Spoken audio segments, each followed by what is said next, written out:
Hello, my name is Julianne Penner, and I am the dietitian at Cardiac Rehab here at Loma Linda University Health. And today we get to make zoodle pad thai. So I don't know if any of you have tried zucchini noodles, but we're going to make that into a delicious, fresh, and almost raw dish that is healthy and delicious at the same time. So I know many of us think that healthy means untasty, but it actually can be in the same recipe, I promise. So we're gonna have fun making this together, and I hope you enjoy watching. All right, let's go ahead and get started by our first and one of the easiest things is to wash our hands. Good for 20 seconds, so let's start off our healthy cooking by clean hands. All about prevention, right?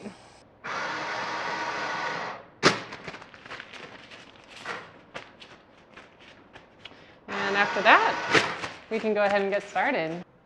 Okay, to get started on our ingredients, we have our zucchini, which is actually going to be our base, again, zoodle, zucchini noodle. So we are avoiding some of the high refined carbohydrates in rice noodles. And we're just getting a load of benefits from our zucchini here. And we'll show how that's done in a bit. Then we're gonna have a lot of vegetables. You see every color here. You have the red pepper, which, by the way, vitamin C in a bell pepper is higher than an orange, which we don't always think about. So boosting our immune systems. We have that, and we have our cabbage, which is going to be shredded, adding our purple pigment, which actually means that this food is high in something called anthocyanins, which is great anti-inflammatory. It is also part of that anti-cancer family, the cruciferous family. So we're just expanding our benefits. We have carrots here, lots of benefits, and beta carotene, other precursors to vitamin A, which we need for many things, but eye health too. So not just heart health, we're just getting heart health plus. And we have limes, which are going to go in our sauce. These aid digestion and the flavonoids, actually, which is what the fragrance in the lime is, what stimulates a lot of bile to be released and boosting our, enhancing that digestive ability, among many other benefits. It's also alkalinizing. So again, even though it's acidic technically outside the body, once it's inside our body, it's turning an acid environment back actually into alkaline ash, it's called. So overall, giving our body an alkaline situation. So, all right, then we're gonna move over to our coconut aminos is a big part of the sauce.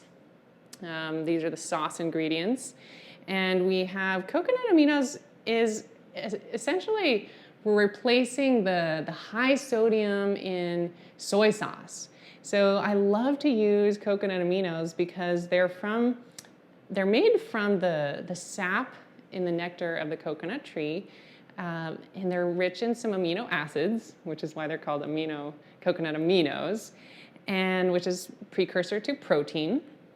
So we're getting some protein building blocks, and we're not getting a huge dose of sodium because as Americans, we get way too much sodium and not enough potassium, and that actually drives and fuels a lot of that imbalance, leading to heart disease, high blood pressure situations. So when we can counterbalance with a lot of potassium and minerals in these fresh fruits and vegetables and not go overboard on sodium, we are putting ourselves into a lot of balance and health that way.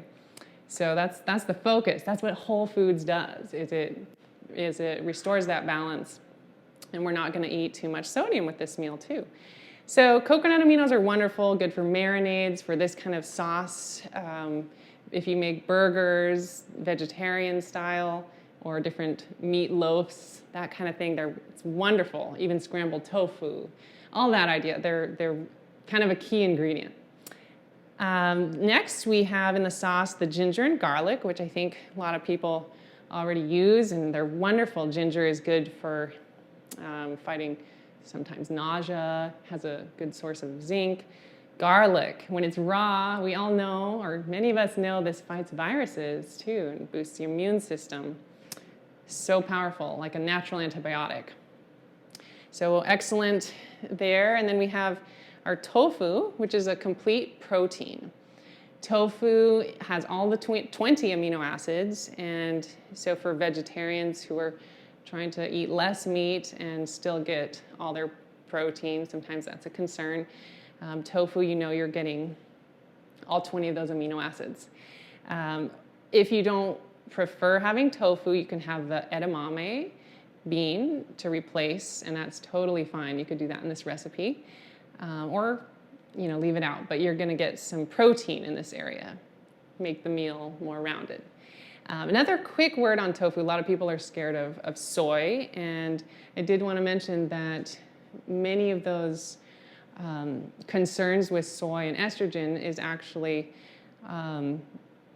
it is true that tofu has phytoestrogens. Phyto means plant, and estrogen together is a plant estrogen, and these are not harmful. They actually go onto a cell and block the receptor site for the dangerous types of estrogen that would fuel cancers. So actually, the tofu, as long as it's a good quality and it's a whole source, I recommend to actually prevent the hormone-driven cancers such as breast, colon. That would be a situation of too much estrogen. So just a quick word there. You don't need to be fearful of the good quality organic soy, in my opinion. Most people will be just fine on that unless you maybe have a thyroid concern. Okay, and then moving on to the rest of our sauce ingredients here. I think everybody knows about salt. However, this is an unrefined salt, and this is going to be better for our health because it's not heated and added pressure and temperature to most refined salts. So a lot of those typical salts, the ones that are widely used, are the way they're processed is very harmful, and we're stripping out all the minerals and we're only leaving sodium chloride. And this one that I'm choosing to use, just any unrefined salt, is going to have all the trace minerals, magnesium as well, potassium, all the things that are necessary for normal heart function too. All the rhythms are important for your balance, and sodium, potassium, magnesium keep that heart rhythm in place and the fluid balance, so much that our cardiovascular system needs. So when we, again, eat more whole foods and we get less refined sodium and more of these vegetables and fruits that have potassium and magnesium, and use a salt that encourages that proper ratio as well, we can really, really improve our health and our cardiovascular system. So again, this is an unrefined salt, so a little bit different, or maybe I should say a lot different than our typical salt that we would see. Iodine, quick word there, probably need the iodine supplemented. So we're getting a good quality, but we can take our iodine separately if you're concerned with that. Next is our almond butter. And so again, if you want to substitute, this time we're doing almond, but you can do peanut. Some people have peanut allergies, and almond is actually very nutritious. So if we go with almond, we're getting some extra benefits because nuts and cardiovascular disease are very, very tightly known to be, it's beneficial to have those nuts, the walnuts, the almonds. They actually tend to reduce the oxidation of LDL and all those things that are fueling the plaque development in arteries. So again, we're getting our healthy nut dose here. And we have maple syrup next, which is a more natural sweetener. So we're avoiding the completely refined white sugars, and we're going to merge into the more wholesome options here with more minerals again. Turmeric, I don't know if you can see that one, hopefully, but it's just small in the bottom of the glass. And this is one of the most well-studied herbs, spices I should say, and it is highly anti-inflammatory.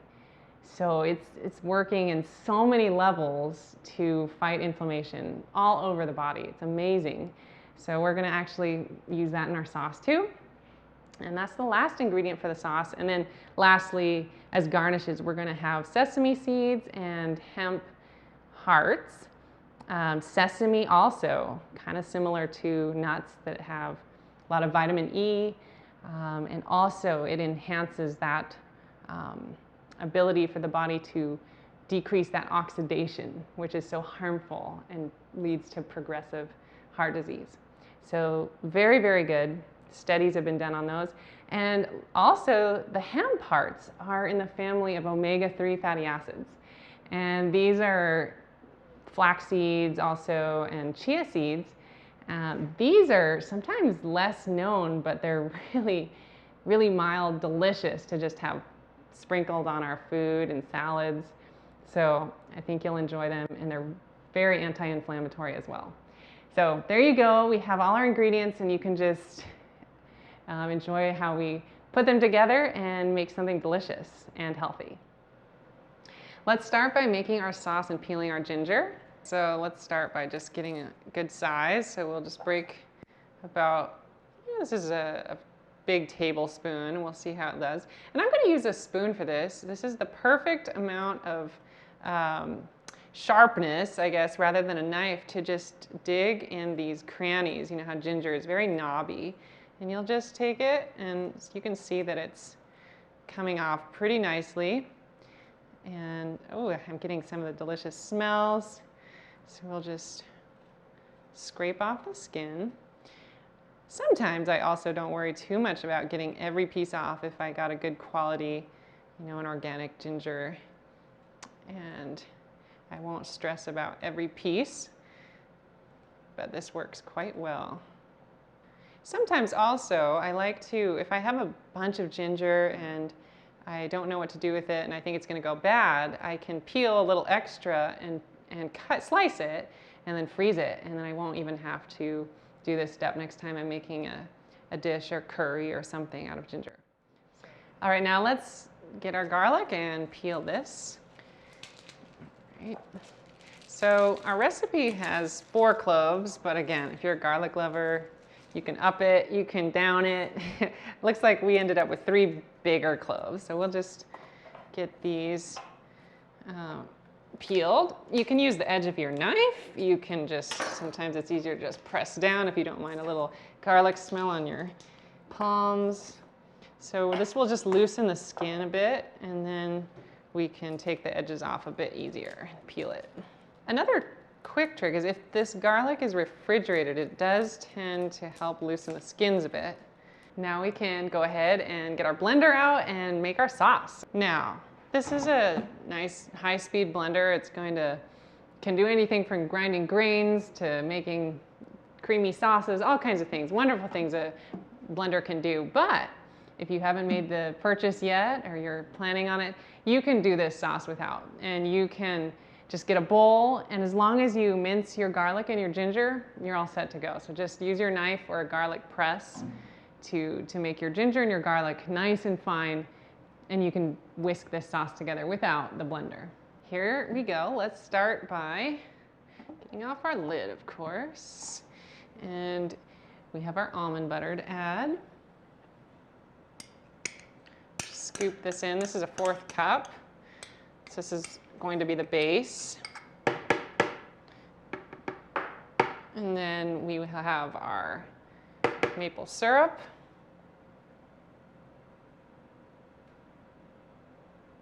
All right, and I'm going to grab a tool for our limes. So if you don't have one of these, this is a nice cheap investment, and it's really easy and so convenient. So we're going to just slice our limes and use that to get the juice out. So we got 1. Usually limes, if they're good juicy ones, are going to have about a tablespoon per half. So I'm not going to measure this. These are pretty nice juicy ones. I think it's going to be perfect. Squeeze that in here. All right.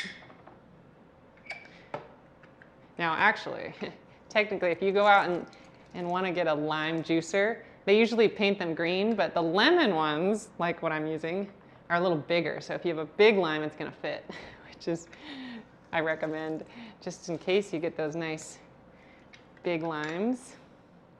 All right, last one. There we go. It's getting fragrant, delicious. Now let's add our ginger. So again, this is kind of something sort of unnecessary, but sometimes I just chunk them up so it will be a little bit easier to blend. And then our garlic and our salt, our turmeric, just a little bit of that. And now the fun part, just blending it.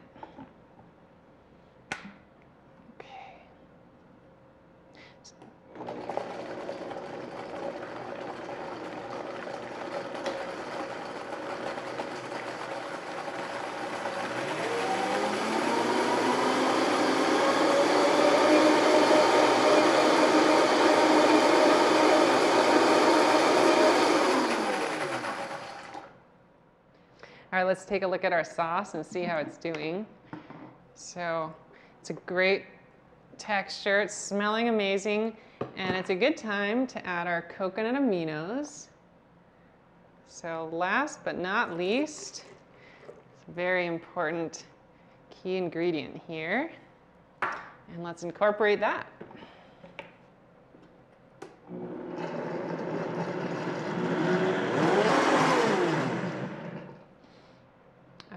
So let's set this aside and make a bit more room for preparing our tofu. Let me explain first the step you did not get to see, and that was the pressing of the tofu.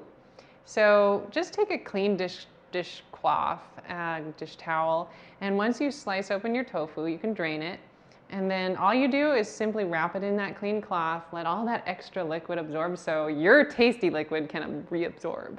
That's the point of pressing the tofu. So if you have time, overnight is ideal to get all that liquid out, and you can put something heavy, one of those textbooks, something great. What I usually do is I cover it with a cloth, and then I literally put maybe a big heavy book, and that really does a great job on top of your baking sheet even. And then next morning, whenever you have even half an hour to press that liquid out, that's helpful. Then we are going to pick up with slicing our tofu. So there's many ways to do this. I'm going to take this, it's already extra firm tofu, and I'm going to slice it once the long way, and then I'm going to take it 4 times here, and maybe about 5 times.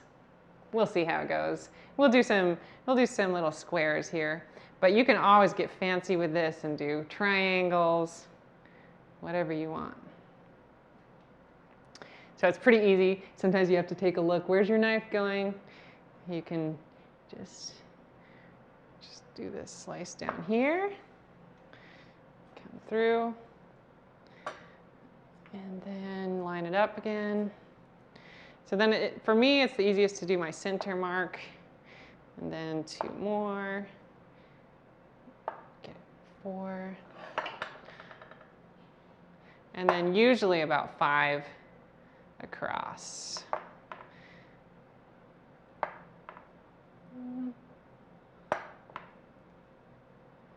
That one turned out pretty good.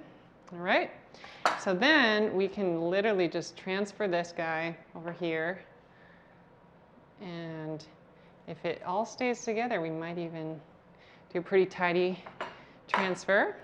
Okay, now I have it on here, and we could scoot it down a bit, and we're going to put this sauce over the tofu and hopefully be able to let it marinate. Ideally, if you have a couple hours, just set this aside, do all the other work you have to do, vacuum the house, I don't know, do something while this absorbs some flavor.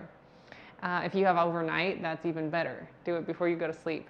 So what I'm going to do is just kind of, maybe I might use my hands and just loosen this up so that it can have access to the flavor. So we'll just kind of get these spread apart just a little bit. And then we'll pour the sauce over it. And again, we have quite a bit of sauce, and you probably won't need to pour it all on. So there's a couple options you have. You could either pour it all on, and in the morning or whenever you're done marinating, you can just pour off the extra and save that for your dressing, or just use a little less now. It's pretty flexible. We're just gonna see how it does. And if you're like me, you can never have enough of this tofu. You might want to double this. See, we have extra room on the pan. We should just double. So I think I'm going to leave it right here and just reserve a little sauce. But you can also, depending on the shape of your pan you have, you might have a deeper pan. It's not going to matter. And you can pour all the sauce. You can pour part of it, depending on the shape of your pan.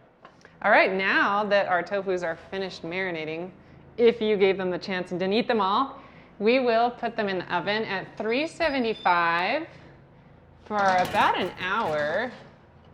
Just pop them in there. And while we do that, we get to chop our vegetables and do some fun cutting. So let's do that. And let's start with our cabbage. So we've already taken a little piece off, and we'll just do cabbage and pepper.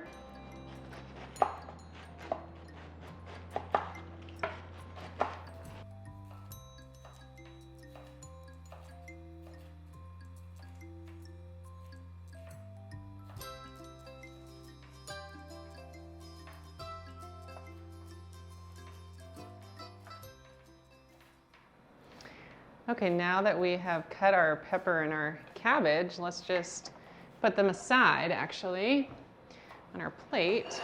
Make a little room.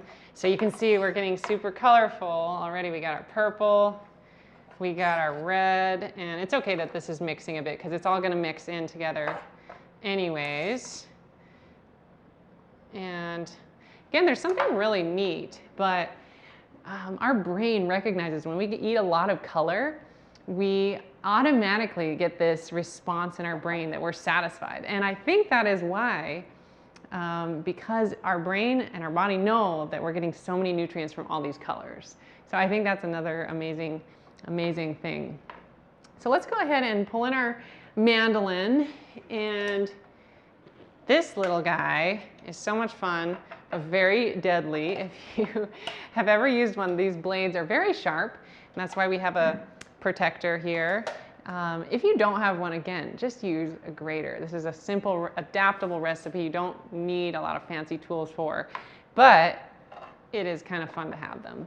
And if you're someone who doesn't like cutting veggies, I highly recommend getting some fun things that make you want to cut your veggies. So we've already cut our carrots in little pieces that are going to fit for our machine. We'll see how it goes.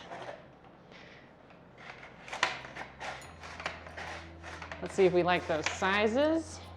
Yeah, it's looking pretty nice. This is customizable to whatever you want.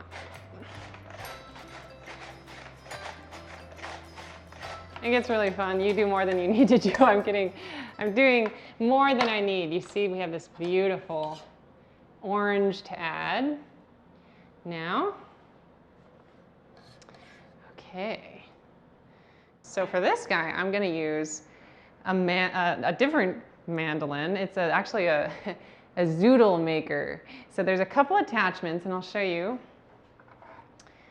This is fun, and we could definitely use another mandolin, or you could definitely cut these in thin strips, but I recommend this because it makes the really great noodle shape. So we're going to use this, and all you do is take the ends off here. And we'll probably actually only need one of them because you don't need too much. And you just attach, at least on this one. This is a very cheap machine, honestly. You can purchase one of these, I think for $20 or so. So if this is worth it to you, you can do pastas from zucchini and just enhance your vegetable intake from getting something simple like this. And you might turn it around so you can use your right hand and stabilize it. And I think it's anchored pretty good. We'll stabilize it. See how we can go here.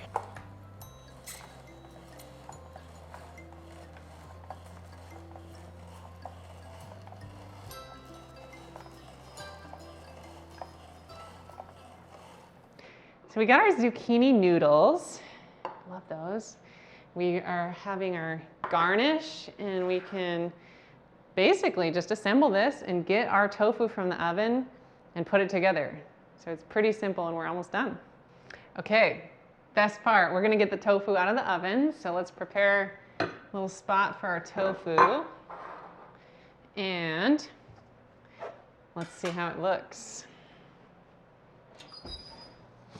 Okay, it's nice and brown. Perfect. So we'll loosen it up a little bit, kind of get it turned. This is something you can do too. Every oven is a little different. You can flip this. You might want to flip it earlier in your stage of cooking. But looking good. And we're literally going to throw some pieces on. Some of those good things. Mix it in with some veggies. Make some color here. Just making a portion, so it's getting pretty. And I'm somebody who likes a lot of cabbage, so I love to add this purple color. Plenty of this. We can keep layering it on. Love more tofu. So let's get it going.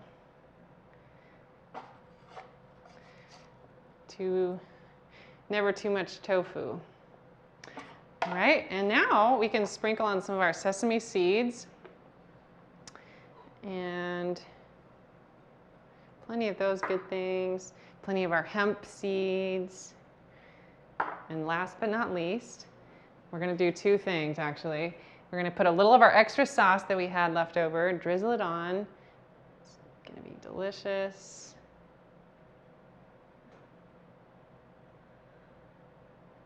And then we're going to end with our cilantro. So there we go. It's done. Okay, this is the part you might be jealous for. Sorry, I'm going to try it. So we got our zoodles, our tofu. Ooh, that might be a too big bite.